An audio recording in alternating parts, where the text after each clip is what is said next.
Rug pull scams are everywhere. We see them happen more and more frequently, some several times an hour on Uniswap. What is being done about this? Well, there are platforms being developed that are going to stop these from happening. One of those is DistX. It's a company that I've partnered with to help stop these scams. Now, today, I sat down with DistX, Adrian Velouz, to discuss exactly what DistX is trying to do.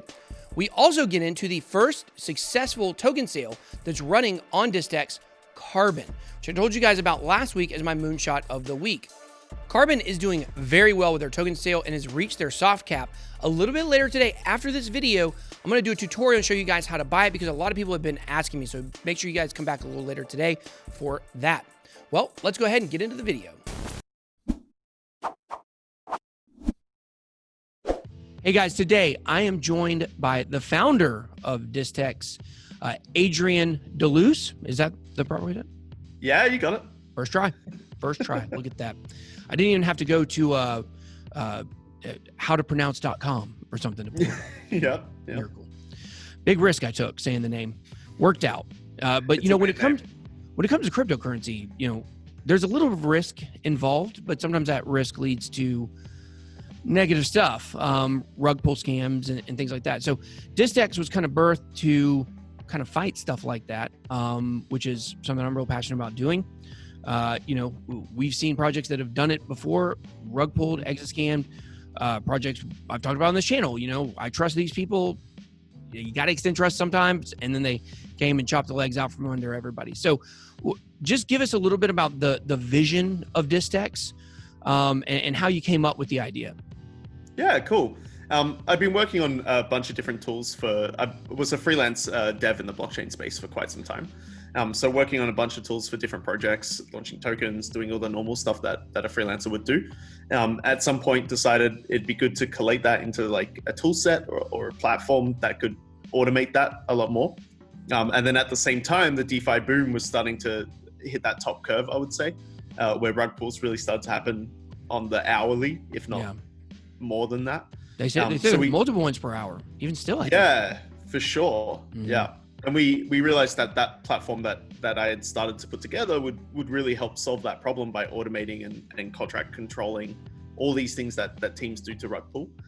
So if we can, you know, automate locking liquidity and stopping minting by deploying token contracts ourselves or auditing token contracts, we could really feed into that space and help that rug pull era kind of push towards an end. Yeah, that would be wonderful. I mean, we saw a lot of stuff in 2017 with ICOs and, you know, just straight up exit scams. I mean, I remember I can't remember the name of it, but where they just drew a penis on their website. Yeah. Yeah, and I think this is what people have to understand, and this goes for all of us in the space, especially those of us that, you know, are out front, public, talk about crypto every day. It's a learning process. You know, like I'd never heard of a rug pull scam, you know, 6 months ago. I didn't even know that thing existed. And you gotta, you know, kind of grow with the times.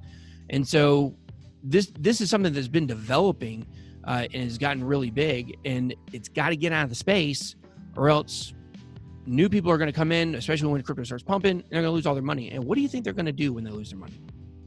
Oh yeah, once they've lost, they're out, and you don't bring those people back. Yep. Yeah, exactly. I mean, if their first experience with crypto is a scam, you know? Yeah. Fortunately, it's kind of hard to start on Uniswap. It is. Yeah, that's true. Yeah, there's a high barrier of entry, which means it's hard to get those new people in. And I think when it comes to those of us that live on the speculative side, on, you know, investing in multiple projects that we barely even heard of because they're new, I've definitely done a lot of that. And I've lost a good amount of money on rug pull scams. But, you know, I think it was between 40 and 60K on one that I lost. I talked about it on the channel. It's just when you play this game, you roll those dice, you know, you don't have all the information about the teams and you're hoping you'll be able to make money. It's a little bit different than the new person coming in. You don't ever want those people taking those kind of risks. Yeah, exactly. Yeah, we agree. I think you touched on it there. Knowledge is the big point. It's all about knowing what the team can do, and that's something we push really heavily. It's not it's not that we stop rug pulls necessarily, but what we do is we give you all the information to make your own choice about what risk factors there are in that particular sale, and that's what helps pull the space towards a safer zone. Yeah, it's education and everybody learning together. Yeah. So, but one of the factors that keeps these token sales from being able to rug pull is locked liquidity, right? So when you say that they can still rug pull, how does that work? Oh, so one of the things we talk about a lot, and we do live streams and stuff talking about it, is they choose to lock liquidity. They choose to lock team tokens as well. They can choose for us to mint their token for them, like create the initial token, which means there's no mintable function in it. We also audit token contracts to make sure that they can't mint in the future. But the one rug pull vector, or I would say there's two rug pull vectors that we can't really control, and that's whether or not they ever build a product. 2017 classic, just never build anything. And then there's also if there's unsold tokens returned to team, that's a bit of a risk factor that we deal with. There's a what? Say it again, last part. That's a risk factor that we have to deal with. That if they get unsold tokens to the team for the sale, then whatever they do with that is up to them. But those two things are very obvious upfront to the buyer, and I think that's the most important part. Yeah. I noticed with the carbon sale, it's like I think 75% goes to the community, 25% of the unsold tokens go to the team, and things like that. So speaking of carbon has been a really good sale for you guys. It's your first sale, correct? It's actually our second sale. Oh, it's our second sale. What was the first one? Yeah, it was DataPay, but they canceled. DataPay. Yeah, I remember mentioning that, but it wasn't. I guess it's already completed, so it's not on the site anymore. Yeah, they canceled it out because they didn't think that they had the marketing there to really push it to soft cap. So they're reassessing and they'll relaunch at some point in the future. Oh, okay. So Carbon's your first successful. That's right. Yeah, they reached their soft cap. We talked about them on the channel last week. I think it's a very interesting concept. Why do you think that sale has done well? It's really marketing more than anything. I think people love the social hub idea. I think I think it was you that mentioned it in your moonshot video that it's similar, very similar to what's happening with WeChat, where you get into one app and you never have to leave again.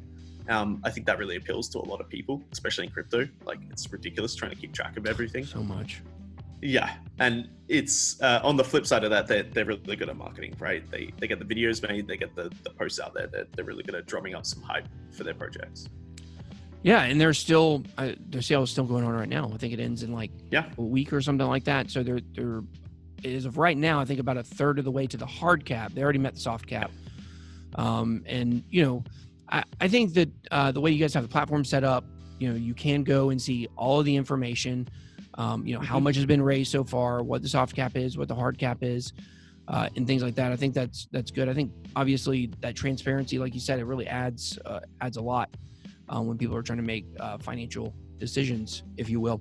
So tell us what's new with DistX? You guys have anything exciting going on right now other than for sure. We have staking coming out on November 28th, so people can stake their DistX for a portion of the ETH that we raise as a fee during the sale. So that's pretty exciting. That comes out in 12 days, something like that. I think it's the 16th. 12 days. We also have two sales that are about to pop up on the site as counting down, ready for their sales. So that's GLHF, which is an esport tournament. DApp, which is honestly insane, has a ton of DeFi features added to their esport side. And then we have 360 Wellness, which is a fitness app integrating some blockchain connectivity, which is more of a real life blockchain integration thing. So that's also really cool. We're excited for both those. Oh, and the other thing is we have when the carbon sale ends on the 23rd, there's the lottery give out that we do, which is like an airdrop. 50 random DistX holders holding a minimum of 1,000 will get a portion of those unsold tokens, which as of right now is worth about 12.913 ETH, which is huge. Yeah, definitely a good bit. So what is, when it comes to the idea of the price of the DistX token? I mean, that's what everybody wants to know about, but nobody wants to talk about. Yep.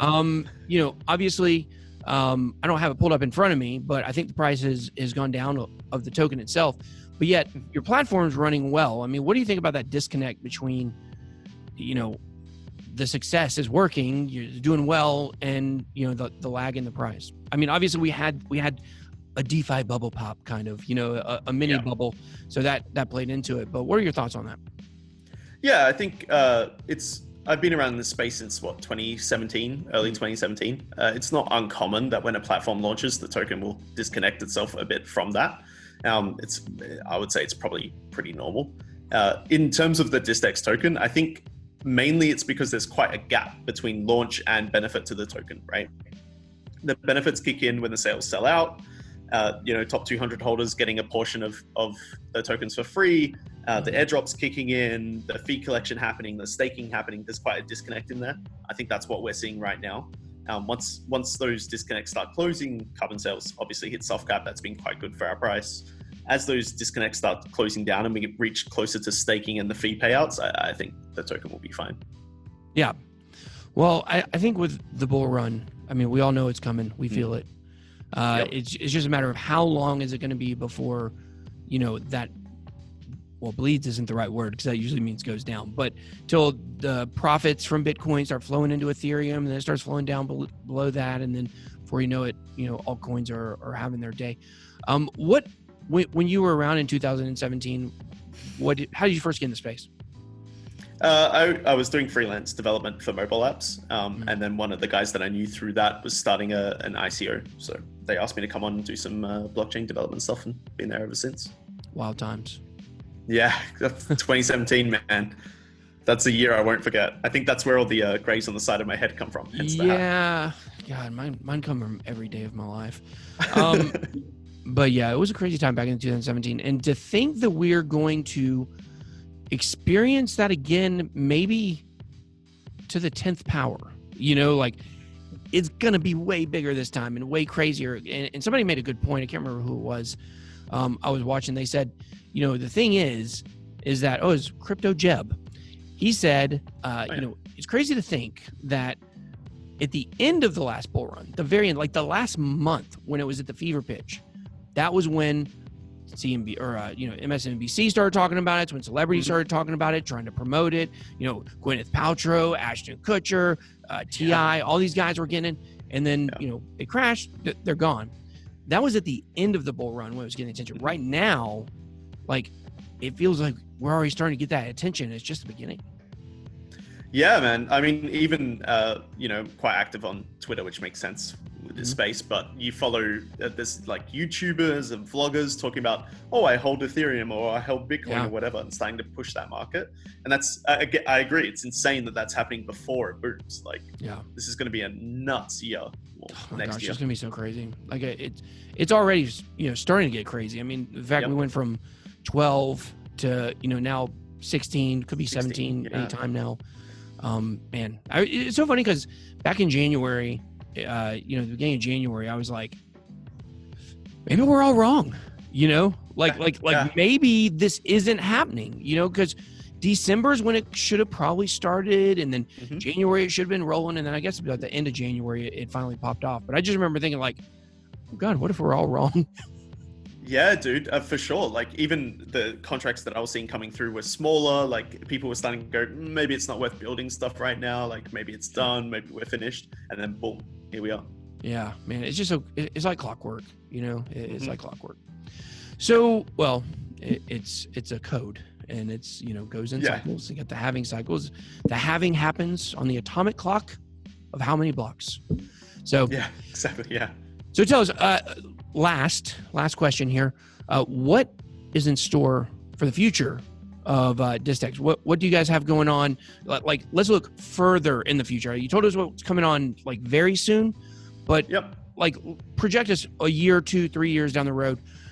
What can we expect, to see from you guys? Yeah, cool. I think the main thing that we're looking to do is to be such a player in the space from a launchpad perspective. That we can start culling out those rug pulls. Like the ideal goal of DistX is that when somebody tries to run a token sale, the first question people ask is, why aren't you using DistX, right? Yeah. That's the goal. That's bringing sales on board, building communities. That's the goal. Yeah, I love that. I think that's great vision. Because that's the way I look at, like what we do here at BitBoy Crypto. It's I want people to think, when they think crypto, they think BitBoy Crypto. It's just, that's what they think of, So, it works. So tell everybody where where do you want people to go? You want them to follow you? Do you go to the DistX website? If you had to give people one place to go, where's it at? Yep. Head to app.distx.io. Take a look at the sales, see what we're about. Yeah. And you never know when you hear people talking about launching, platforms and stuff. Very smooth. Very smooth. For sure. Used it, been checking out the token sales, looking at the info, obviously watching some of these soft caps, or watching the soft cap of Carbon get hit was pretty exciting. Yep. So awesome. All right, guys. Well, you guys make sure to go check out the DistX website. The app on the website itself is where you'll find the token sales. Now, let me know what you guys think about it down below. That's all I got. Be blessed. BitBoy out.